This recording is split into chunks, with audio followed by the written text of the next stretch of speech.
से पहले नजर डालते हैं अब तक की बुलेटिन। एक मरकजी तंजीम आज़ादारी पाकिस्तान के तहत मुल्क के नामवर अफराद और अपने शोबों में बेहतरीन खिदमत अंजाम देने वाली शख्सियात के लिए सिंध बॉयज़ स्काउट हेडक्वार्टर के ऑडिटोरियम में 150 से ज़ायद अफराद को निशान हुसैनियत एवार्ड दिया गया।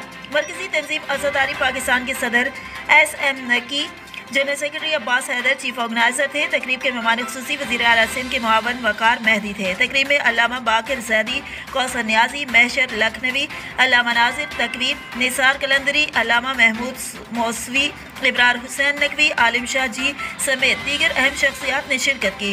मुहर्रम उल हराम में सरकारी इदारों और सिक्योरिटी इदारों की जानिब से खिदमत सर अंजाम देने पर निशान हुसैनियत के अवार्ड से नवाजा गया।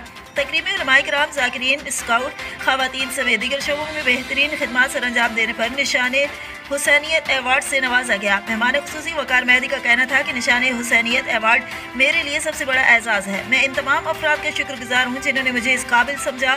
शहर की तरक्की के लिए सबको मिलकर काम करना होगा। मुल्क में आम व भाईचारे के फ़रोग़ के लिए कोशिश है। SM नकी का कहना था कि आज इन तमाम अफराद को अवार्ड से नवाजा गया है जो किसी भी शोबे में मुल्क की खिदमत कर रहे हैं, जिसमें सैलानी वेलफेयर, वाटर बोर्ड के इलेक्ट्रिक, पुलिस डिपार्टमेंट समेत दीगर अफराद को निशान हुसैनियत अवार्ड दिया गया है। ये पहला अवार्ड तकरीब है। इस तरह की तकरीबात मुस्तकबिल में भी मुनक़्क़द की जाएंगी।